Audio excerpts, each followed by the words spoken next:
Om Shri Sai Ram. I once again thank the speakers of the afternoon session. Over the last 2 days, we have been listening to eminent people from across the globe who have talked about various aspects of physics that are being used in the healthcare industry. We have had talks from eminent scientists, academicians, industry heads, and entrepreneurs who have taken us through this journey and showed us how physics plays a very prominent and definitely a very important and pertinent role, I would say, in the field of healthcare. But I would also say that what we have heard, what we have seen through these talks is probably only a glimpse of what the physics can actually offer in this field and the connection that physics has with healthcare in the global scenario. And so I'm sure there's a lot more to learn, a lot more to understand from all this. And with the advancement of the science and technology, there are more and more newer devices, compact handheld solutions, systems, integrations, and of course the artificial intelligence that's coming in to play a crucial role in all this. So because of all this, there is a larger aim to make the healthcare itself more affordable and more better with the advancement of this science and technology. And we all know that the governments across the world, all the governments are pumping in a lot of money in this particular process. So to know more on this aspect and how healthcare technology is changing, what opportunities are there for physicists as such in terms of funding, in terms of youngsters who want to pursue PhD, and how governments are supporting this endeavor, and probably how governments are even supporting the entrepreneurs and startups. We now have a panel discussion on the topic changing landscape of the healthcare technology. We are grateful to the members who have agreed to be in this panel. We have 5 panel members who will be having discussions on these issues. I now request Kumari Shushma to introduce the panelists, after which I request Dr. Anand Krishnan to steer the discussions and take over the proceedings of this panel discussion. Thank you.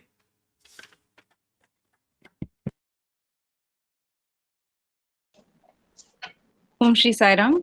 Offering my humble pranams at Swami's lotus feet, I deem it an honor to introduce the distinguished panel members of the discussion titled The Changing Landscape of Healthcare Technology. The moderator of the panel is Dr. Anand Krishnan, CEO, AIC AMTZ, Medivalley Incubation Council, Visakhapatnam. Dr. Anand obtained his doctoral degree in laser decontamination, University of Glasgow, Scotland, post his bachelor's in production engineering from the PSG College of Engineering, Coimbatore.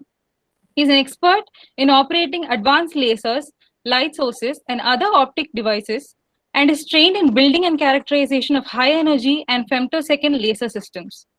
Currently, the Medivalley Incubation Council he heads is a consultant to the Innovation Center, jointly funded by the Atal Incubation Mission under the aegis of Niti Aayog, Government of India, and AP MedTech Zone, which aims for growth in health technology and improving access towards affordable health technologies and medical devices.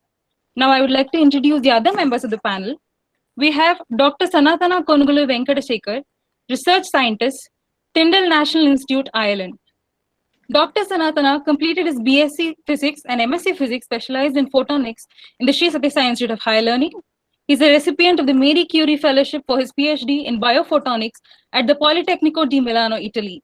Apart from being a research scientist at the Tyndall National Institute after his postdoctoral degree, he is a co-founder and CEO of BioPix Biophotonic Standards, which aims to use high-tech innovative solutions to impact the biophotonics market. He's also the vice chair of OSA Non-Imaging Optical Design Technical Group. He has developed various biophotonics tools which have been translated into clinical usage. His current area of research includes upconverting nanoparticles for deep tissue imaging and optogenetics applications, etc. The next panel member is Dr. Saishyam Narayan, currently working as Technical Manager at Biotechnology Industry Research Assistance Council, Calicut. Dr. Saishyam completed his BSc Biosciences from the Sri Sathya Sai Institute of Higher Learning. He has worked extensively on production, purification, and biochemical and biophysical characterization of recombinant Mycobacterium tuberculosis enzymes, which are potential drug targets against TB. His current research is in the area of telomere biology using techniques involving genetics, molecular biology, protein biochemistry, and structural biology to answer some of the basic questions in his field. We also have Dr. Vandana Sharma, Associate Professor, IIT Hyderabad. Madam has obtained a PhD in Experimental Atomic and Molecular Physics from the Physical Research Laboratory, Ahmedabad. She was a postdoctoral fellow of the Max Planck Institute, Germany, and served as a guest scientist, University of Duisburg-Essen, Germany. She has been honored with various awards and distinctions: the Sri Ramakrishna Paramahamsa Research Grant Award, Max Planck Society Fellowship, Sheldon Dart's Best Scientist Award in International Conference on Photonic, Electronic, and Atomic Collisions, to name a few. Her major area of interest are experimental, atomic, and molecular physics, and design and development of ultra-short and femtosecond laser optic devices. She is recognized for her contribution in designing charged particle imaging spectrometers and medical equipment development. Finally, we have Mr. Sathyadeep Vishwanathan, lead member of technical staff, Bigtec Labs Private Limited, Bengaluru. Mr. Sathyadeep completed his BSc Physics and MSc Physics Electronics from the Sri Sathya Sai Institute of Higher Learning. He is an electronics design engineer with over 14 years of experience in biomedical research and development. He is experienced in designing analog circuits and optical systems for portable medical diagnostic equipment. Mr. Sathyadeep was a part of the research and R&D team at Bigtec that realized state-of-art devices like TrueLab microPCR platform, TruePep Auto, and Beagle Z. I now request the moderator of the panel to take over and open the discussion. Thank you. Saishyam, good evening, everyone. Big and warm hello from Andhra Pradesh METEC zone. I sincerely thank the Department of Physics, Sri Sathya Sai Institute of Higher Learning, for conducting this 2 days international webinar on physics for healthcare, and I am pleased to be a part of this event, even if I was just here for the last leg of it. But I'm privileged. Thanks to Dr. Gauri Shankar and Sister Sushma for introducing me, and thank you for all the panel members and all the audience. So before we go into the discussion, I'll just talk quickly about the timing of the panel. So I'll just spend a few minutes on the theme of the panel and the panel, and then questions. Directly we go to the questions. I trigger questions that came in my mind, and there's an interesting part here because as an engineer, my brain is black and white, and as some of biomedical or medics, their brain is more color spectrum. So so they have a lot of clinical problems. Among engineers, engineers can always give solutions. So when they both go to a table, they bring out innovation. So I would start with the question, and so the subject matter expert can start their thoughts, and slowly we can go around the panel. And as the last segment, we'll get the questions from the audience and conclusion for that. Okay. So it's really interesting time of year where we see rapid changes in the medical health technology. Right? If you really think about yesterday, it's really more like a sick care than a health care. So it's more reactive, and the data we get is quite intermittent. We wait for the occasional blood pressure check, vital check, EKG, and that makes our health technology very discontinuous. And we wait for doctors, and after a long wait, the doctors gives a flashback, need to understand the flashback of our history and give a paper-based prescription. So, but this is changing. We know we are in the transition. If you go to the remote part of the villages, the doctors still do that. And as when you go towards city, and you see that things are changing. There is a new way of connected health that's happening. Digital health, genomics, mobile, makes us rethink the healthcare. We can use technology to change from reimbursement-based medicine, which is like a sick care, and now we're going to go as an evidence-based medicine, where even before you fell ill, you know that you may fall sick in the next 2 days. So we have technologies going that way. So the doctors nowadays, we're on the verge where the doctors can stop becoming God, and you became the CEO of your own health. The scenario is rapidly changing. So this panel is really what I say is, as the healthcare is changing very fast, I feel sitting in this panel is like me taking a break on a highway in a service station and think what's happening and how speed we are going. So the theme of the panel is therefore changing landscape of healthcare technology. So the goals I see is we really like to simulate the thoughts and discussion whirling around this theme, and we influence some facts and opinions and plans on this theme.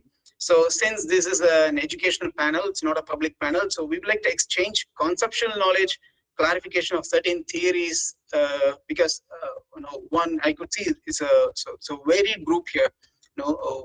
We have experts in analog design, and we have experts in biochemistry, and we have a microscopy, and we have lasers. So it's as one became an expert, the other becomes less ignorant. So we got to adjust each other, and then let's clarify the theories we talk about, and let's use as fundamental as the language could be, because we also have students around. So I would really like to have to focus our topic. I'll really have encourage discussions on latest trends of instrumentations, and I could see say Sri Sathyadeep Vishwanathan. So you are into or you're more into the instrumentation side, and also mathematical modeling, imaging, simulations, and how the point of care devices is evolving towards healthcare. And I will also like to touch upon the artificial intelligence, the future, and also how all these rapidly changing medical technologies are also going to impact the regulatory and policies. So the policy making bodies and regulatory bodies need to change at the same pace. So let's have some discussion on that too. And lastly, to make these all happen, we need our students, and we need the future students. They need to know where the opportunities are. So you being experts in your field, shine some light on it, so the researchers, the budding engineers can understand where they can focus and where they can channelize their instructions. Okay, so I would say let me put my first question to the panel. So in your own domain, how it could be your domain or your own perception. I'd like to go around the panel, see how you think the healthcare has changed. So this could be probably 3 minutes around each of us. I would like to start with Dr. Vandana Sharma, if that's okay.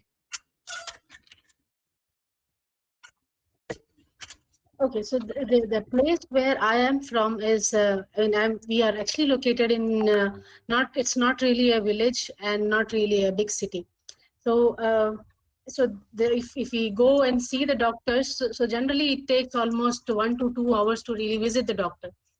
But in the time, in that 1 and 2 hours, it's not like that we are not entertained at all. So there are various things, various steps which has been already put up by the hospitals, wherein they start taking from weighing yourself to the BP monitoring, and everything is being checked up, and then what doctor sees is almost everything, every detail which is already done by the by his or her assistant. So I mean, if I compare it from the beginning, so from my childhood, it's really actually changed tremendously. Where I mean, most of the things were done by the experts only. Now, because most of it now has become automated. Like the BP machine has become, most of it is automated. Even if you want to see that, I mean, I mean, nowadays, as soon it will be like sugar machine is going to be automated. It is not you don't have to prick it. So it is, I mean, we as a researcher, we are also working on that part so that we can make it non-invasive. So things are becoming, I mean, starting from invasive to non-invasive, and making from manual or mechanical to automation. So I mean, this has really filled the gap between a patient and the doctor. So that, I mean, doctor can interact more. The doctor can interact more with the patient. So he can look at he doesn't have to spend more time on really finding out what problem the patient has, because most of it is becoming automated. So with that, I mean, more and everything is on the doctor's screen. So it's like every detail of the patient is on the screen, and he and she can actually see what is there in front of what is the person, the patient who is sitting. So he knows all the history. So then he can spend more qualitative time with the patient, and he can explain what kind of a problem a patient has. So this automation, I mean, the way it is changing now is it's increasing the interaction time between the patient and the doctor. And that way it's becoming better and better. I mean, eventually, if I compare from maybe last 20 years or maybe last 30 years span, so it is really changing tremendously. And slope is really very, very steep. So I mean, this is what I would like to say. Yeah, this is how it is taken. We are seeing a lot of automation, and there is an increase in more than the travel time. There's a lot of interaction time Yes. possibly happening. Yes, sir. So can I ask Dr. Sanathana Konugolu, please? Sorry, I think you are muted, Doctor. That's correct. Thank you. Thank you, Anand Krishnan. Thanks to Gauri sir and for the invitation, and also to the Department of Physics, SSSIHL. At the outset, means we are at a very interesting juncture of the evolution, the 21st century, where things are driven mainly by data, and also we are looking at sustainability of what we are doing. And when we look from that particular perspective, even the medical device market is changing a lot. The reason why means the life expectancy maybe 300 years ago probably is 40 years. Now you see 80 years or something. So the disease that we didn't know before is kind of cropping in now, because you live longer, you tend to have much more complications with the human body. So the technology, the good point is our life expectancy is increasing, but at the same time, technology as well is evolving at the same pace, maybe a bit more faster. So with the advent of new science like OCT or photoacoustics, there are lots of new things going on, the fundamental science, and artificial intelligence, machine learning, which can efficiently handle the data. And with the policies across government agencies and the states to have sustainability and the inclusion within, I see there is a big change that is happening in the landscape of healthcare industry. So said this from researcher perspective or from university perspective, it's not that simple for us to sit and say, okay, means in 40s they worked on radiation and basic optics. Let me teach our students exactly this. No. What I really feel is that with changing landscape, especially for universities or the state body or decision maker, policy maker, they are doing it already. We have to sit at the forefront, keep monitoring the technology day in and day out, and look at the current trends in the market. Just for me to give an example, I am from the biophotonics, like light-based healthcare sector, where we think what's the size of the imaging technology. It's around $100+ billion. You will think most of it is MRI or CT scan. The truth is not that. 2/3 of it, around 70 billion, corresponds to imaging, that is photonics. And in that, you will be surprised to see 1/3 of that is endoscope market. It's like 30 billion or 40 billion. So means when we make the syllabus for our students, or when we make our goals to reach this sustainability or afford the data that we are going to get, means we should be very strategic here, look at the current trends, try to incorporate into the student syllabus and so on, so that we are creating real future leaders at our universities as well as in our state or country, to create an impact as we look forward to our glorious future. Thank you, Doctor. Thank you very much. And Dr. Saishyam Narayanan, can we have your input?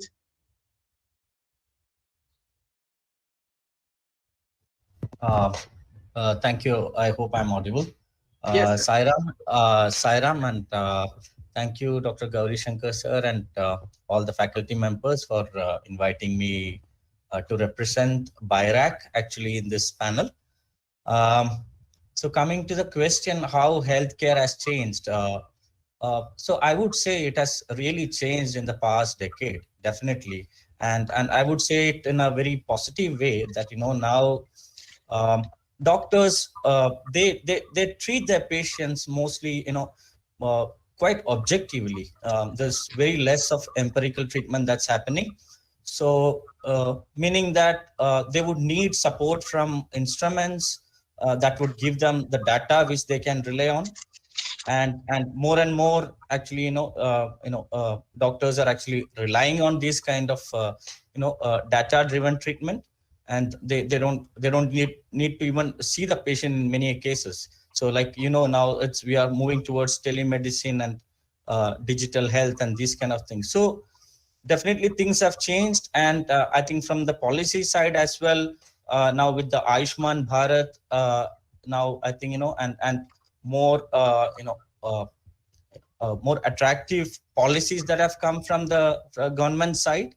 And with the change in the medical devices and regulations and rules, so there is a lot more interest in the country, especially from Indian scenario, for developing more medical devices indigenously and to address. And especially I think I should make a mention, like for a country like India or in the Indian subcontinent, I think having affordable and accessible solutions are the most crucial.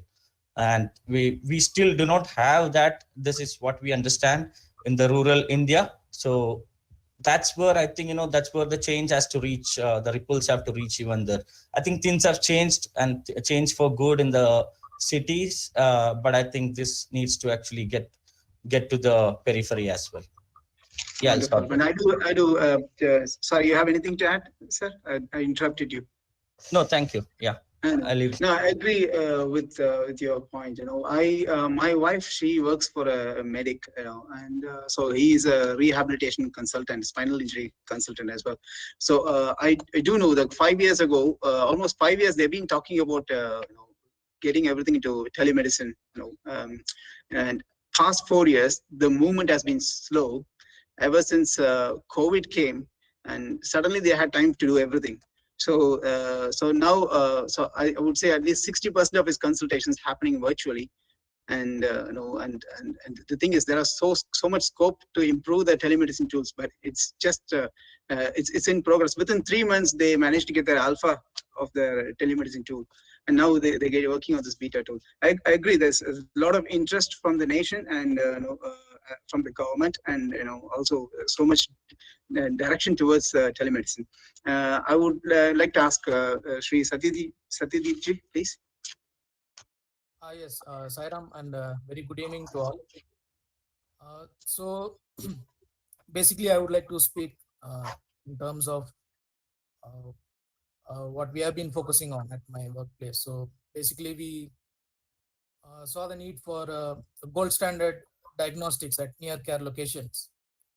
So near care meaning to say near the patient, that is what is also called as point of care, or within a short distance of travel for transport of sample or for the patient to travel. So sample especially for diagnosis of infectious diseases. So basically you see these basic labs, the primary health centers, for example, they have been equipped with mainly basic methods like smear microscopy, CBC, complete blood counting, culture, etc.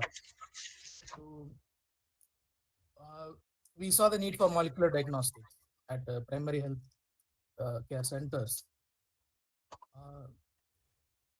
So basically, this would eliminate batch processing, and with rapid systems, we could get the results out soon, so that the treatment for patient can begin early, and the patient can be on the road to recovery quickly, and that in turn prevents the spread of the disease. And for the main challenge has been to come up with a device, which can operate in resource limited settings, meaning where you don't have continuous power or infrastructure for preparing reagents, etc. And we require a very trained manpower, especially for molecular diagnostics. So we came up with a platform which requires less hands-on training. So the sphere microscopy lab technicians can use these devices. So, and in terms of engineering, the challenge has been miniaturizing the circuitry, the analog circuitry, power management. These are actually battery operated, and also for optics design. So the optical components, especially, they tend to be it's difficult to procure them. They tend to be expensive, and most of these are imported. So that is the basic thing. So in 2018, there has been in Andhra Pradesh state, it was implemented for TB diagnostics. So in collaboration with AMTZ. And we can do live monitoring of the data, the patient's data. So that's another feature. So that has been the kind of our focus. Excellent.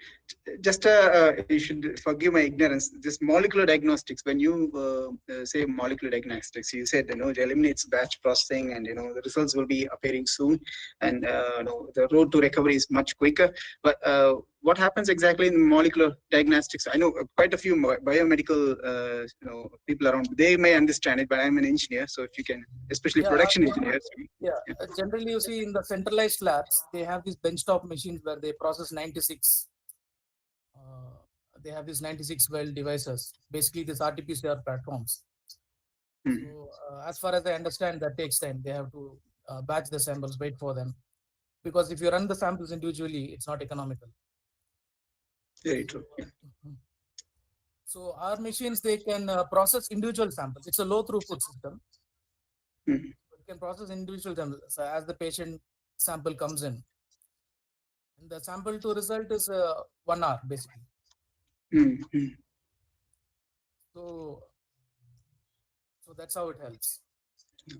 And when you said the challenges are in terms of miniaturization, and you also mentioned optics, is it you mean the having in the need for bulky optics makes the miniaturization less possible? Optics, okay. Bulky. Okay, and I guess the power management, battery life, that's another aspect, isn't it? Okay, wonderful. So I do have some inputs. You have anything else to add, Sathyadeep ji? No, that's it for us. Okay, no problem. Yeah, so so from my side, I also have I see there is a lot of shift in the way the innovators even think. I'm sure innovation doesn't happen when you're busy with something. You're between activities, you get this gap, and that time you have this spark of thought, and that is the time you think of social problem and how I can contribute, or what can we do about it. So if I give you statistics, we have about 18 within me we have about 18 incubators within Medivalley, and I would say at least 8 of them that's about 55% of them are working in this COVID related so that's not only that, most of them are into medical devices also. So it's not like COVID is all about virus, and then I don't care. That attitude has gone. Most of them are engineers. All those 50% incubators I'm talking about, startups they're talking about, and so they're all engineers. And all their projects are more about point of care, multi-para monitors, ventilators, PAPR systems, and smart IoT masks, and and endoscopy, video laryngoscope, those sort of projects. I see this is it's somehow fortunate people who escaped COVID. They managed to direct the innovation to be problem solvers. So that's, I see there's a shift in that aspect. Okay, in the way the innovators think, they're all concerned towards they're all directing their thing towards the healthcare. Okay, and I do have next question, which is a totally different one. When I'm not sure how it works in India, but I lived in UK for a long time. So first year of your car insurance will be really high, because you're a new driver. Okay, and then you show the government that you are a good driver, then they reduce the car insurance premium by half. Okay, one offense you do, it again shoots up. Okay, and again they started bringing this tracker system in your car, where based on how you maintain your speed, someone somewhere once in a while they monitor your speed, and then report to the insurance company that he is a well-behaving driver, or the one who might disobey law occasionally at night times for some reason. And so that sort of tracking, as when I heard that, I felt, oh, this is very good. But something shocking also I feel. What happens if those sort of point of care, not point of care, those sort of tracking devices get into human insurance, health insurance of, instead of car insurance, think of human health insurance. If we have devices which monitor us, what time we sleep, how we look after ourselves, and then that gives premium for our policies.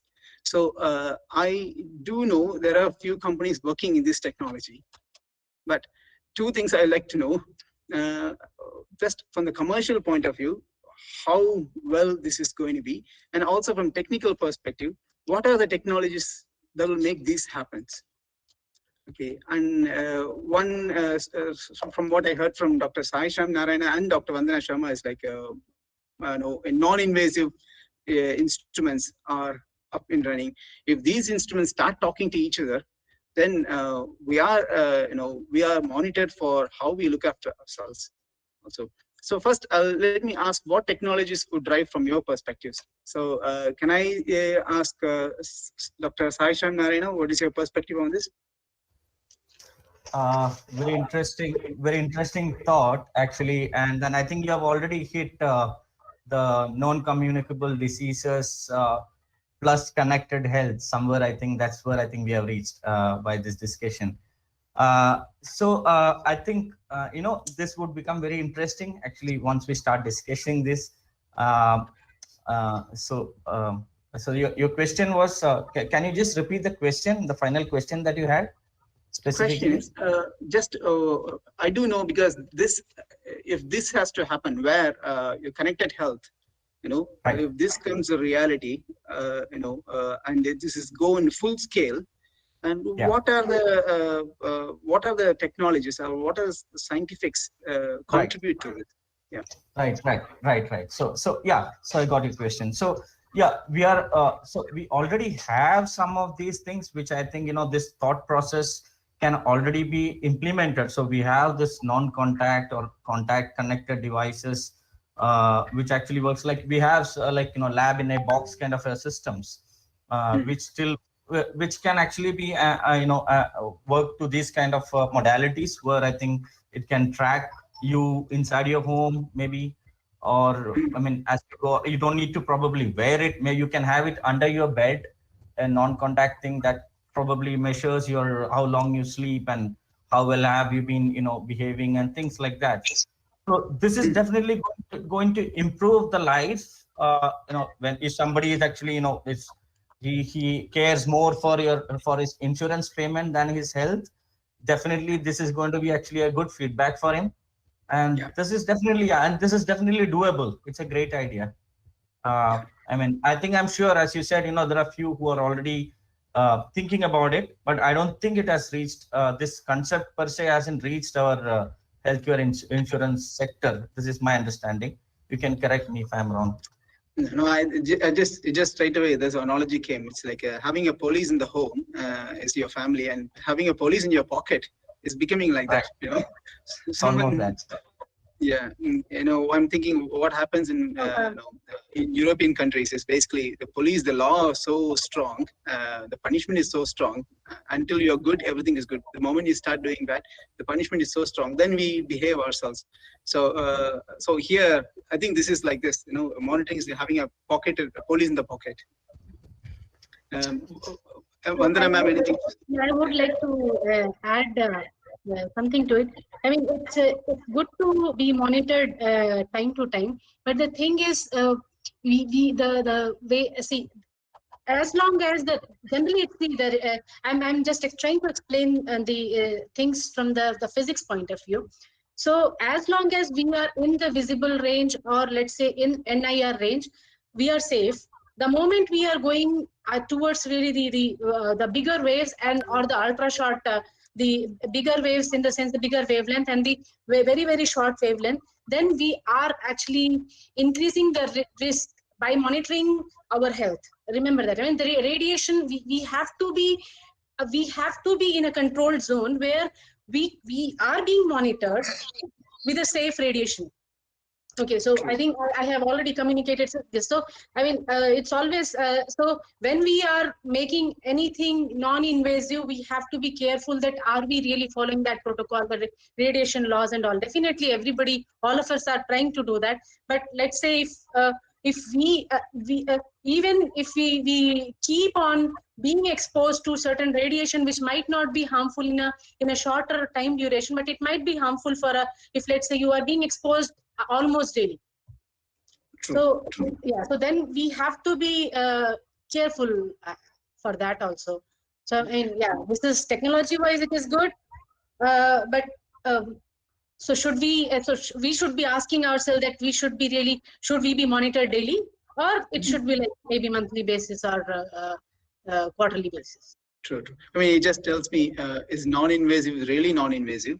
Yeah. And, secondly, that also gives us a lot of R&D scope within the spectrum of between the visible range, I would say, visible range to near infrared range. How all your point of care devices or multi-para monitors, non-invasive monitors, glucometers, everything that can work within the zone. Yeah. That's good. Okay. Thank you. And Sathyadeep ji, you have anything to add here? Oh, sorry, 1 minute. Oh, no problem. And Sanathana ji, you? Sure. It's a very good thought and good trend that is going on, and the technology is in line with this trend that is seen. That is, if you want to monitor people, you need, as Vandana ma'am is pointing out, non-invasive tools. And there is a big trend of optics. So it's not before. Now the optical technology, which the visible and near infrared region, are getting matured more and more. And they are moving from lab devices that are size of the room to wearable that you can wear in your hand. Like, for example, the wearable sports watch that you have, which monitors your pulse as well as blood oxygenation.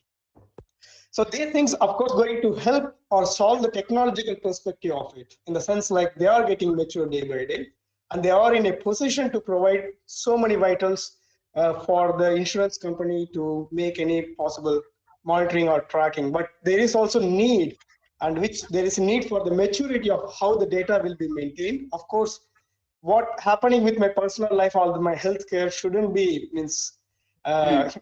story for everyone to see. It should be much more secure. And also we should see how insurance work. The insurance work where everyone chips in some money and it's equally distributed to all. So if you are going to punish already a person, not because of daily habits, but because you are seeing an irregular pattern in his health, though he follows everything, that means the idea of insurance is lost, in the sense like you are going to ask him more money, which the insurance is more like you don't know certain things where others can help for a common uncertainty that is seen. So I think there is a small minor circle that has to be matched and has to be built properly. Very good. I mean, we did come across, me and Dr. Jitendra Sharma, we did come across an inquiry from an Australian company, who are into, knee prosthetics. Post surgery, there is just on your knees you wear a belt, which constantly monitors. I know in my own house, my mom, she had a surgery, and then what happened is she was constantly complaining, what did these doctors do? I'm still having the pain, I'm not relieved. But whenever we go for consultation, the doctor asks one question back. After a post-surgery, I asked you to do certain exercises. Did you do? The answer is no. So, but this gadget will keep in track and keep vibrating when you not vibrating. It just keeps popping. You'll have notification on your mobile that you haven't done your job. You haven't done your dharma. So, those sort of devices definitely handy. And absolutely, this is interesting as well. Just to add to that, my current area of research is exactly in those directions, in the sense like Antonio presented yesterday, where we are building actually non-invasive tools to do post-surgery monitoring, but also for physiological monitoring or healthcare monitoring or sports person. So it's like exactly. So non-radiative, non-invasive means the technology is being built, and how it's going to be innovated and used for public healthcare, that has to be, it's not exactly our field of domain, but it has to be looked with the same meticulous or circular level, how it should be used from the policymakers' perspective. True. Just before I move away from this topic, it's still not connected to insurance, but the point I want to do is how these can work and how basically monitoring someone remotely. The company is monitoring here remotely, the insurance company. But there is a interesting project I heard from NASA. It's called BioWest. Okay, it happened in about 2010. Where the astronauts, they're sleeping in space, right? So if you look at their life, they go around the sun 16 times. They orbit 16 times. So basically 16 set of sunsets, 16 sets of sunrises. That's a pretty bad jet lag, right? For someone to have. So, so they have this vest, which is like a BioVest, which picks up the ECG, the heart rate variability, and then understand the sleeping patterns. So this technology existed in NASA about 2011. So interestingly, it's now coming to us here as well. Okay, the last, no, not the last, I mean, probably one more topic I would say, we'll go a bit technical in this. Experts who are all into mathematical modeling, algorithms, simulations, especially in imaging, and how you do optimization. So how do you see the digital image processing? What are the challenges you have? This is something always on demand, and starting from the MRI time to still now, any progress you make in imaging, it always get observed, get into commercial side. So how do you see this algorithm development and soft simulations? How is this field emerging? How are they now directed towards healthcare? Is anyone has any inputs on this? Sorry, I don't work in this area, but we are trying to get help from image processing, and there are. I mean, it's very. I don't have any knowledge about the image processing, but the way we are taking some help, we have obtained some images, and we need some background to be subtracted. And I mean, you won't believe the way image processing works is like it really removes most of the background. It almost removed most of the background, and now I can actually see what is under my skin. So I'm able to see that. So that's, I mean, doesn't matter if you have hair on top and you are getting the images of the hair. So image processing has it has been evolved so much which I don't know what tools, what algorithm they are using, but the way they are using, so they are able to subtract all out, and then it's like you have peeled off the skin and then you have seen inside the skin, and that is just with one image what we obtain. And they are non-invasive also. They are all non-invasive. Yes. Wonderful. Yeah. So who else work in this field? If I may ask, Dr. Dr. Saishyam Narayan, are you in image processing? I know you're into microscopy and molecular biology.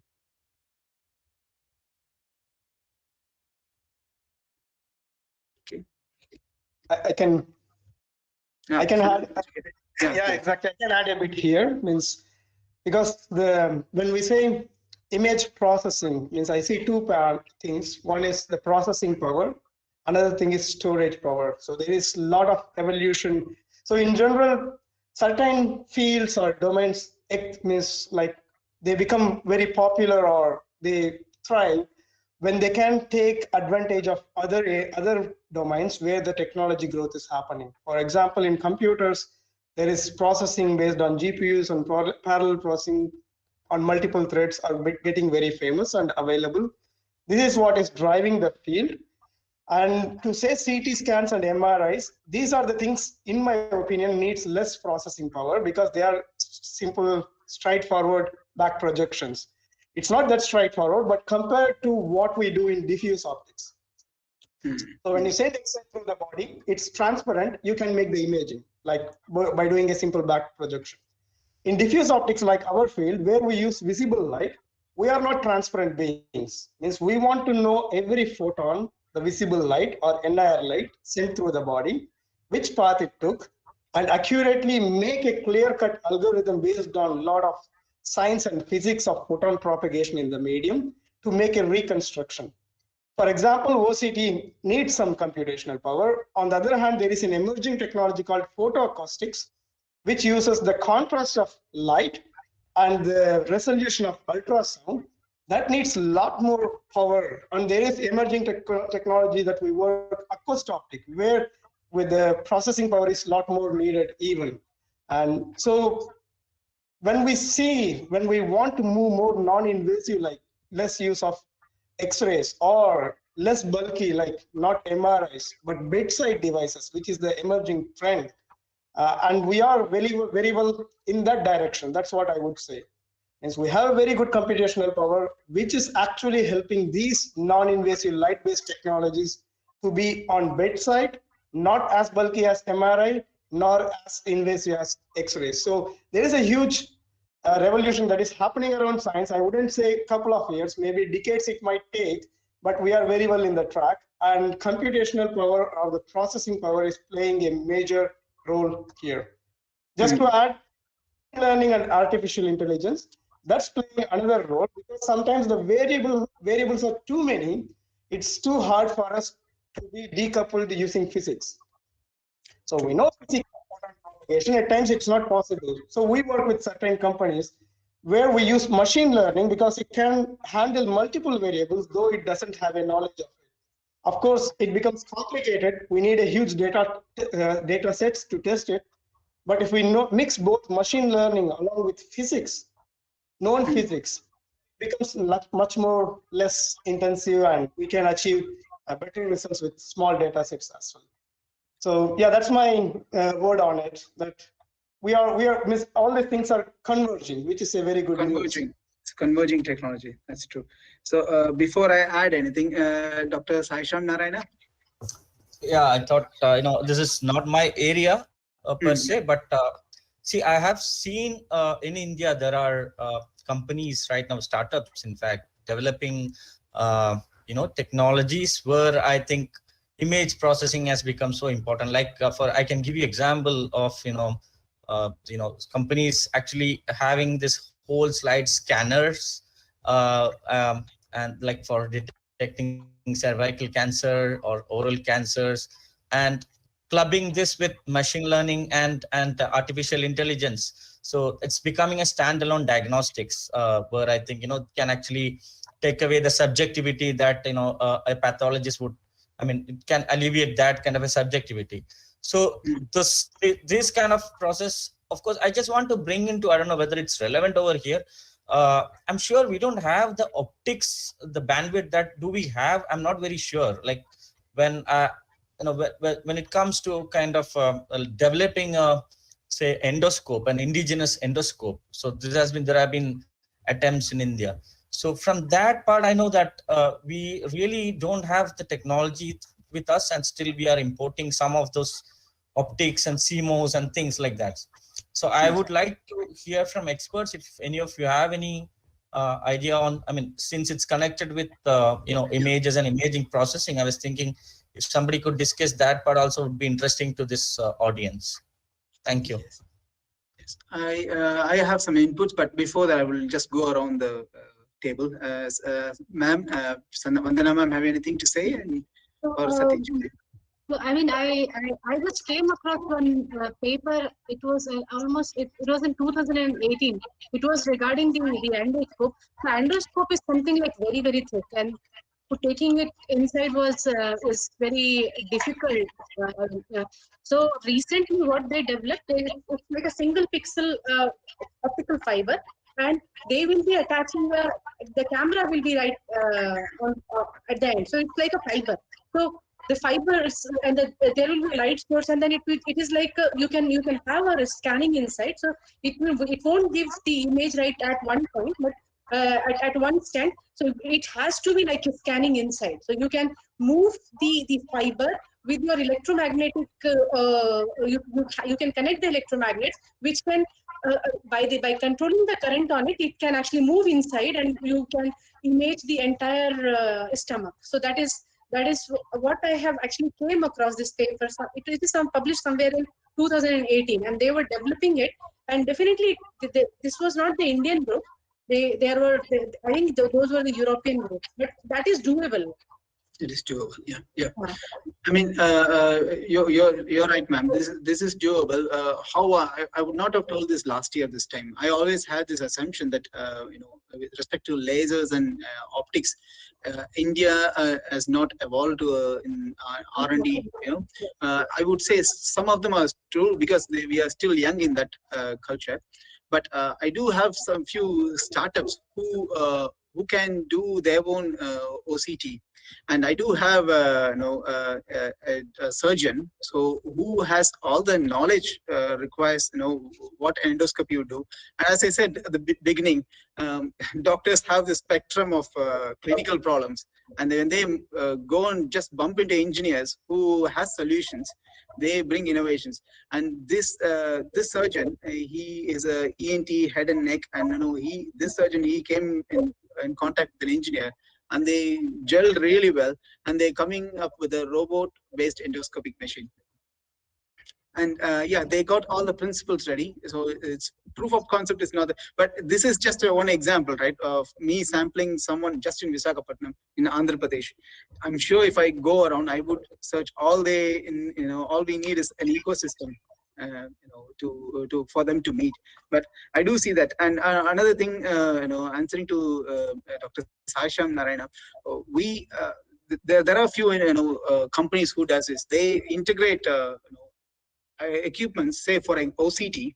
So there are 4 different items that go make an OCT, an FPGA and the spectroscopy and delay optics and some free space optics. All these make a OCT. So I know there are companies who are constantly depending on their vendors, and but in their background they know what technology goes in. Now they got so fed up, they started making their own now. So there are avenues. This is a possibility, really. So how much of these forums come in? It helps. Yeah, please. Yeah. Yeah. Thanks for that update. That's really nice to hear. Sure. If I can add to your question, Sean, means so the endoscopes means I would say there are a couple of 2 things that we have to consider here. So one thing is the ingredients, of course, like CMOS detectors or CMOS cameras or certain niche area optics and so on, we may have to import. This is not possible because we don't have an ecosystem which can provide that. But what's even more important in healthcare technology is the recipe. So these are ingredients, like the CMOS cameras or the optics and so on, they are the ingredients. but what is really making difference is the innovation. So when you look at an image, how do you know this is cancer or not? And how you know this kind, if you probe it this way with this much light at this particular wavelength, with this much sampling rate, this will determine its cancer or not. So this is what the innovation is happening in endoscopes. It doesn't happen simply. You have to invest billions of dollars in research, where you can use, even if it is off-the-shelf technologies like CMOS, put them together and try to look for the niche area or try to innovate new applications. So the current trend is more modalities. It's not one. It's not just imaging with white light. It's multimodal. You put white light with OCT, with fluorescence and so on. So couple of technologies together and try to address a certain problem for a certain population, for a certain disease. So said this, we are not limited. That's what I want to say. Means we are not limited by anything. If we can innovate, even if you take devices from outside, in a long run, we will be holding the technology because patents will be staying in India, and we will be exporting these products. Like we will buy cameras for 10 euros, probably we'll be exporting for 10,000 euros because you are adding your ingredient of innovation to it. This is where universities like Satyadip Institute of Higher Learning or big universities play a major role, where they can obtain funding on these niche areas from external industries or from the governments to create these kind of devices that can be, the mark of our country as a whole. So I would say we are not prevented by anything. We should be innovating. Every researcher we are sitting here, we should think big and try to see how we can get this happen. Yeah. Thank you. Thank you very much. And since I'm more of an industrial background, I always have commercial mind, how things can be a product, and more than so far, after associated with the AMTZ, the thing became more like an NGO all of a sudden. But just from people who have strong academic background are still associated with the universities, where do you think the funding or automation, funding opportunities is going on, and our students, say from not just Satyadip Institute of Higher Learning, anywhere, where are the scope? I mean, within this discussion, I picked up 2 or 3 topics, but that's just my opinion. I can tell you at the end what are they, I would say. But as kind of panel members, I would like to hear from you where the funding opportunities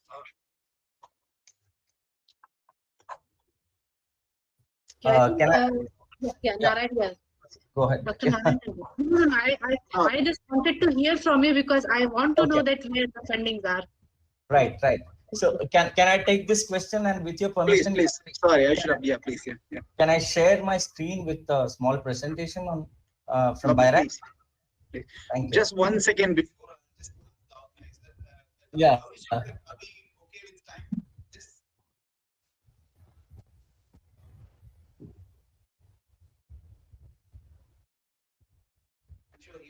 Not issue.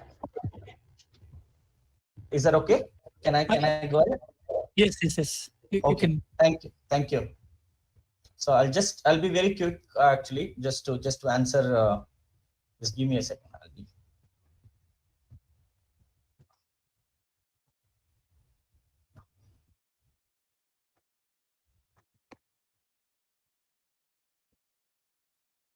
Yes.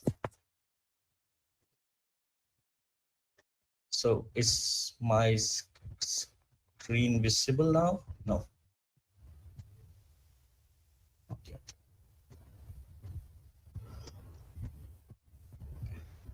I'm sorry. Yeah. Is it visible now, my screen? No, not yet. Not yet? Okay. Yes. So anyway, I think I'll go without this. I think I don't want to take any more time. No, it's visible. Is it visible now? Screen is visible. Yes. Okay. Its screen is visible. That's good. So I'll just present this. Sorry for that. Okay. So I'm representing BIRAC now. That's Biotechnology Industry Research Assistance Council, so which is based out of Delhi, and it's part of Department of Biotechnology. So the question that we are discussing right now is, where should you look for funding your innovations? So I thought I would just give a brief presentation of BIRAC, which, as I mentioned, and incidentally happened to be the foundation day of BIRAC. So it's been 9 years since BIRAC came into existence. So it was actually set up on 20th March 2012.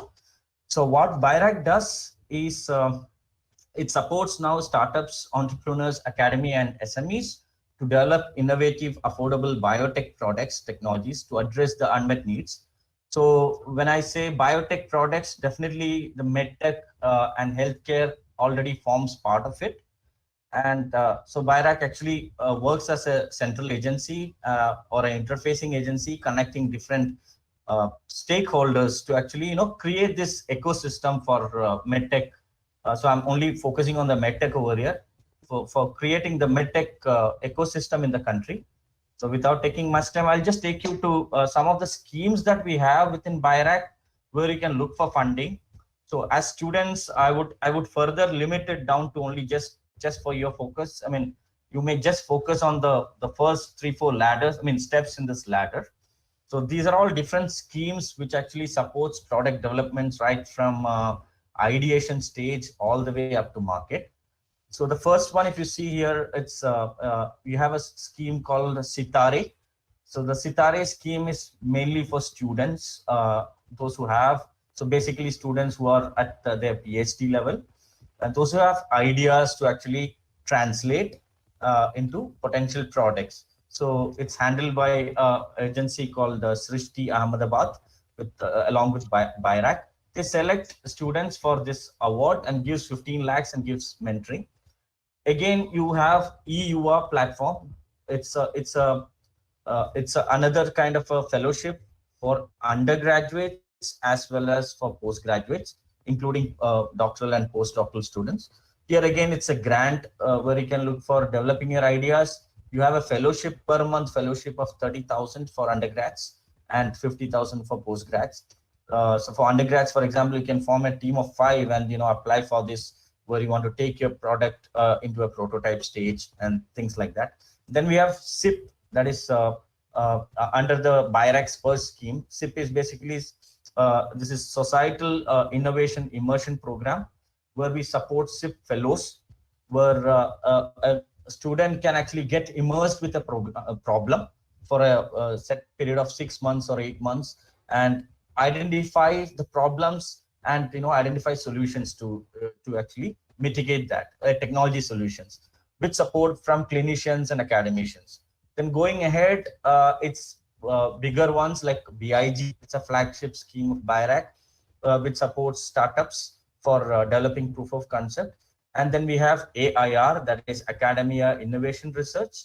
So AIR, I think it has been very popular these days with academias, and it's kind of a, it's again a scheme that supports early development phase. So these are all after you finish your research and you start translating your technology or start translating your research or IP into a market ready technology. So you'll be actually following a set technology readiness levels that you need to actually achieve at the end of each of those things.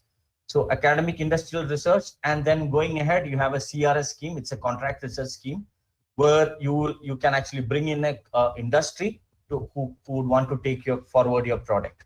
So I will stop there without taking much time. So I thought I kind of. While you're in slide, I have a question. Sorry about that. Okay. Okay. Please. So, what is a scope? I mean, 2 questions basically. What is the scope of this? Could anyone within biotech with a proposal they can apply, or what is the scope of this grant? What is not included? What subjects are not included? So yeah, so I think if you go to the scheme guidelines, it can be more clear. So we don't exclude any. So it's all interdisciplinary.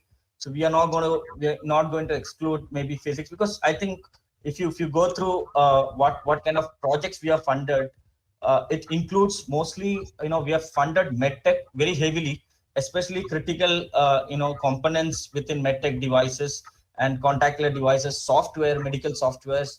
So everything gets covered under this one. So I don't think that should stop you from applying. So as long as there is some as long as there is some application in medical technology or biotech, this is we can apply. Is it? Right. You're right. Okay. No. And I have this. yeah, please. No, I have looking at this presentation, I just got one more curious question to Shyam. So, typically the technology evolution is more like the core or fundamentals of it will be built in university. Yeah. But if it has to reach to market, it has to be co-developed with a startup or a company which can take the burden and invest the rest of the money to take it to the market. So that means we need always a system where it funds not only university alone or industry alone, but together. So there is a consortium of universities and industries. So I don't know, do you have such funding here, or is it only for startups or university alone in your? No, sir, I think you've answered yourself in this. So we fund universities basically to develop these products. So that the technology doesn't stay with the university, it comes out to market either through a industry or maybe a startup. It definitely you would need that at some stage of your product development. Academia is not going to actually take it all the way till product commercialization.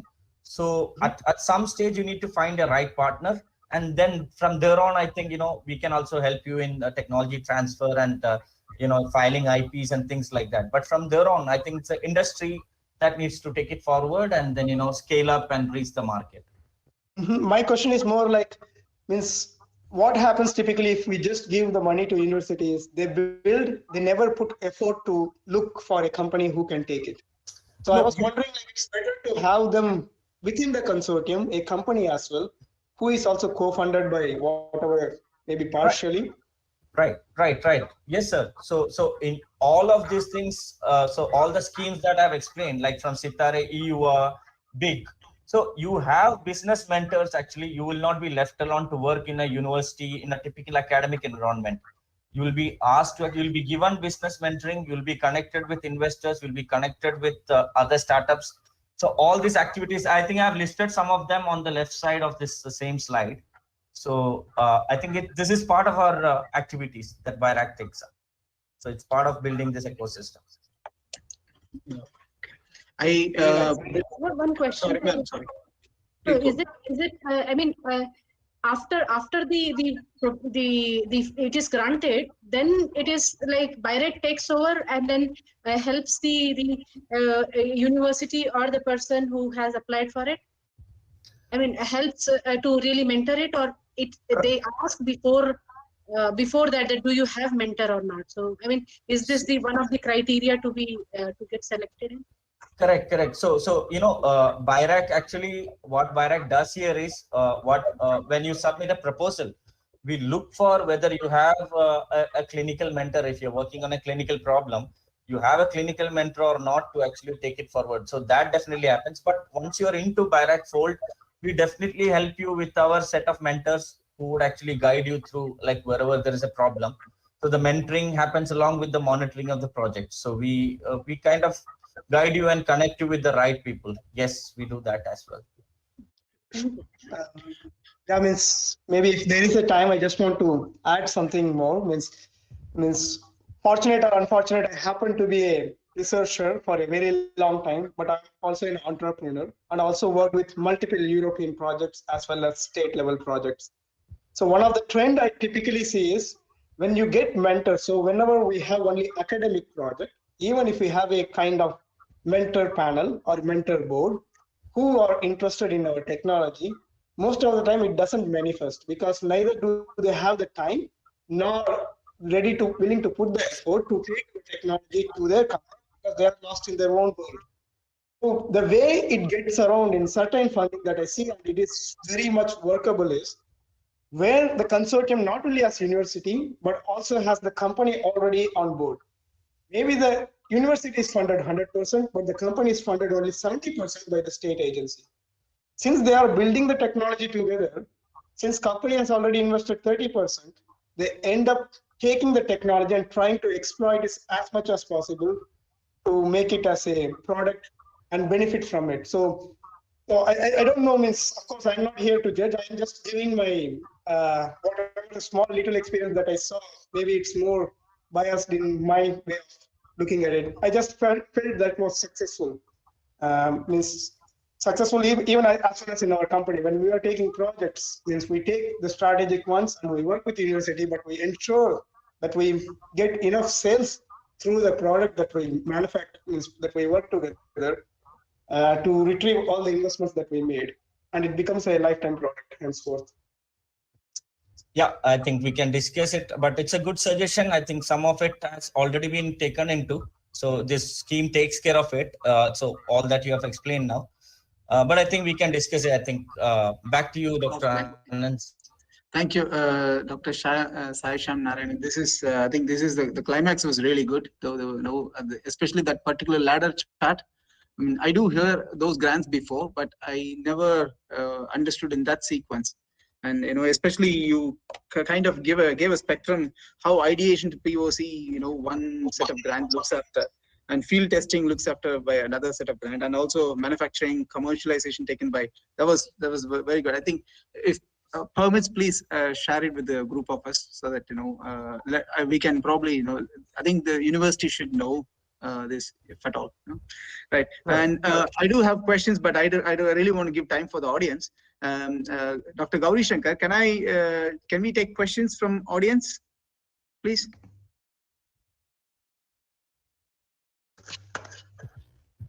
Maybe a couple of questions because we are short of time also.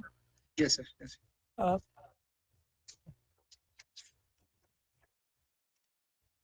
Anybody from the audience? Sairam, sir. Yeah, go ahead. Sarah, please.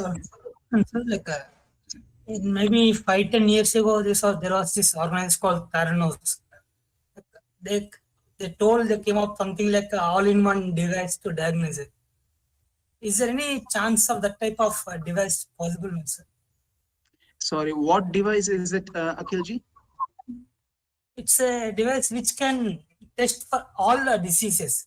One single device which can test all diseases.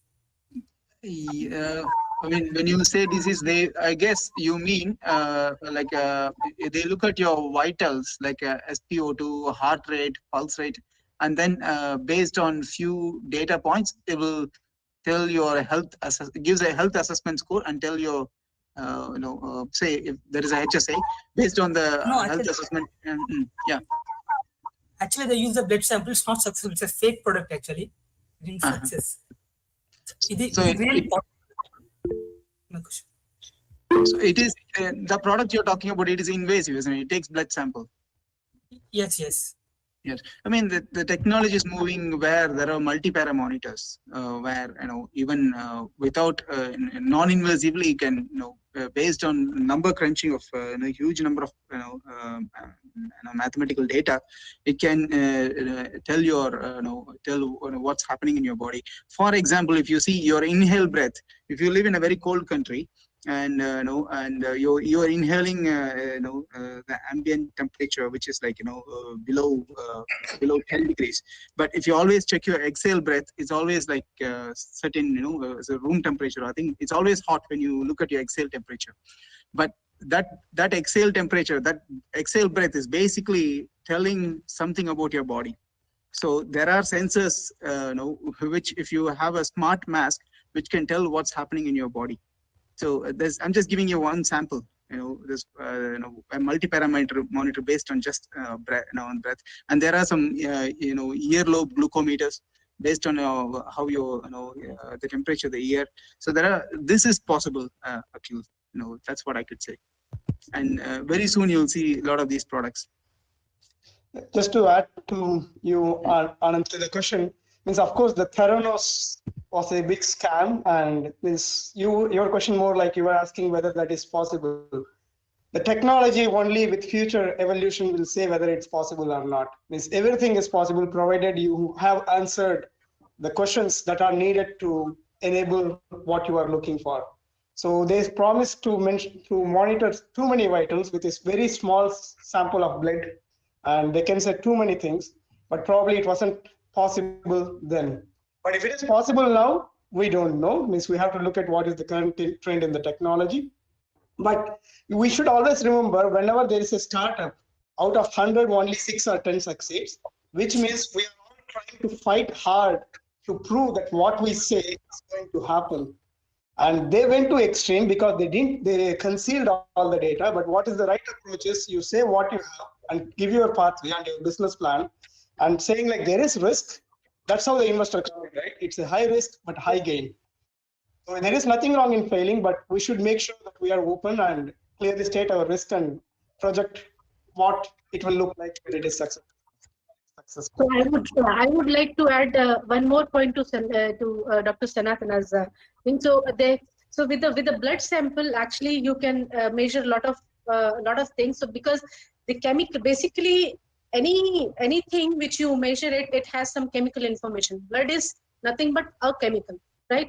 So whatever you are eating, whatever you are breathing in, whatever. So everything is, the information is stored in your blood. And if you take it out and if you do the mass spectrometry, and mass spectrometry is one of the strongest tool to really do the chemical fingerprinting. And that will give you almost every information about it. But the problem is mass spectrometry is very, very costly. There is no one who makes mass spectrometer in India. Most of us basically the Indians who are working in this area, they try to import it, and that is again, it is very, very costly. And there is not one simple mass spectrometer which can give you this information. It's like a combination of mass spectrometer which can give you the entire information about the chemical composition of your blood. And once you have this information, or the doctors have this information, they can tell you everything about you, basically. If they have a standard ready and if the reference ready, with that reference, we can actually figure out that what all diseases or what all things you have. Basically, a person has. Brilliant. I have maybe one last question. Probably Mr. Sathyadeep can answer this. Companies like Bigtec, and there's so many other companies which are working on this kind of medical products. Of course, has already Sathyadeep has mentioned, there are a lot of challenges. They're looking at power conservation. They're looking at form factor and so many things. But if I'm correct, we are still relying on some of the ingredients to be still getting imported from foreign. But one side we are still we are talking about Atmanirbhar, we're making in India concepts. So my question is, how do industries like Bigtec and others, how are they looking at this scenario? And okay, newer and newer products are being developed, but do you think it is really going to be, it is going to become affordable for a common man, or is the cost going to go up only? Well, it's difficult to say. Maybe in the future it will become affordable. So we still import a lot of components, like mainly semiconductors, and in India we don't have such fabrication houses. And for optical components, for example, we actually try to get it within the country. We couldn't meet the exact specs sometimes, so we are still relying on imported components. So do you think that not exactly you, means not Sathyadeep alone, but in general, so when the government is putting so much effort in this direction, should it not also put effort in equivalently in the direction where it can support the companies which are trying to make these devices so that the import can also be reduced. So which means we should be able to set up a good optics related company, or get the technology down to India to make good lenses or mirrors or whatever we want, and things like that. So then probably the cost can go down, and also the speed of these devices coming out may also increase. Yes, so the ecosystem is very important here for realizing the product and sustaining in the market. So, very often simple things, for example, even PCBs, you're not able to get good numbers in time when the demand is higher. So there needs to be support. So there needs to be a committed ecosystem which works together as a community. With commitment towards healthcare. That's true. Saishyam sir, you have something to say? Can I just add a point? So since you have talked about import substitution, so currently BIRAC has a call open, which actually invites proposals on import substitutes. So it's a call which is open till 31st of this month. So any of your technology which can fit into that, I think maybe you should visit BIRAC website and look whether it fits in over here. So we are only focusing on import substitutes in all different areas, whether it's medical devices, drugs, or pharmaceuticals, and all these different enzymes, etc. So I thought I'll just put it across. Very good. I mean, that actually answers the second part of Dr. Gauri Shankar, his question, whether government is supporting. Yes, they are supporting. And again, I'm adding to what Sri Sathyadeep ji mentioned. You're right. We need an ecosystem, and there are even companies are open. If you provide them mandate, a business case. Why in AMTZ campus we have a company called Amphenol and Honeywell. They are one of the giants in sensors and PCB manufacturing. So both going to happen in India, in this campus. And we have companies who who also looking into having our own optics here. So we are so dependent on companies like Thor Labs. Right, so we're importing so much on Thalwax, and we do have a company in Kerala, but still they're trying to match Hallmark. Yeah, everyone knows that. So yeah. So I think we're all aware. Even somehow, I think Dr. Saishyam is a very good example. He immediately gave up with an answer. That there is import substitute is a scheme. So I think we're all starting to work together now. So yeah, I see hope in this. So. Yeah, thank you so much. Just, any more questions? No, one question which is there in the chat box by Shubhakanta. It says, if we are surrounded by too many technology and machines that we, then what about the psychological and mental effect on the human? I think he's mentioning in terms of, we were talking about a lot of monitoring devices. So I think probably has asked that question. It's a very good question. So, as anyone has answer, I can share, but I don't want to be talking here. Is anyone? So I will add, because the same thing. I mean, when I keep checking my mother's vitals, so she says that being ignorant is always a bliss. So better I don't want to be checked. So whenever I check, so when her sugar level is high, so she says, please don't do that, because I'll not be able to drink tea, and I want to enjoy my tea. Yeah. So I mean, sometimes I feel that it is not also a good idea to really keep monitoring. Yeah. But yeah, so because we care about our loved ones, we need to do that. Yeah. I do agree. There is a need where children's going around, and there were until last year we had the ability to stop them from being on screen for a long time, and now everything go virtual. So the situation themselves allow them to own a gadget, own a mobile phone, own a laptop. So a device like this, monitoring device like this would be welcome. But again, there is a fine balance. How much data we gather, how much we consist with the data results we get.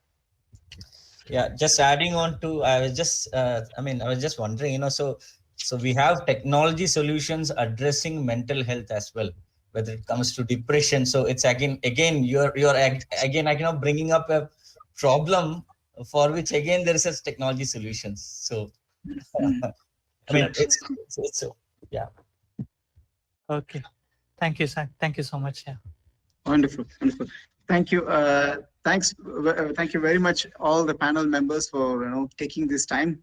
And there is, in short, I can go into detail of everything we said, but that will, there will be, I think it's quite obvious. The healthcare, there is definitely a lot of, leverage towards the healthcare, the technology. I see when I did my engineering, I always thought all these disciplines are separate. Now I see, like in this panel itself, you will see, amount of computer programmers, communication engineers, analog design engineers, biochemistry, molecular biology, laser optics, and and still we are not happy with it. We still wanted more. We want to go towards data analytics, and and blockchain is another, blockchain in medtech. That's also coming. Fintech, blockchain. That's another thing that's coming. So I think as a whole, I would feel we are all marching in the good direction, and I feel basically the cream of this is what Dr. Saishyam he shared. So the data you share, that there's a lot of support from the government. If we have the right proposal and right business case, and there's always a hope. There's always all encouragement from the government. Thank you very much, sir. Thank you very much. And so, Dr. Gauri Shankar, unless you have anything else for us to ask or share, we'll close the panel. Yes, sir. We are very thankful to all the panel members. It was really a very lively discussion, and I'm sure the students would have learned a lot from this entire exercise. And our endeavor was precisely that. And we hope that this would have really enlightened them on the various aspects and how the technology is being driven, and it is in what direction it's moving. So I once again thank all of you, sir, and special thanks to Dr. Anand for steering the discussions, and thanks to all the panel members. Thank you. Thank you. Sairam. Thank you. Thank you so much. Sairam, everyone. Thank you. Sairam.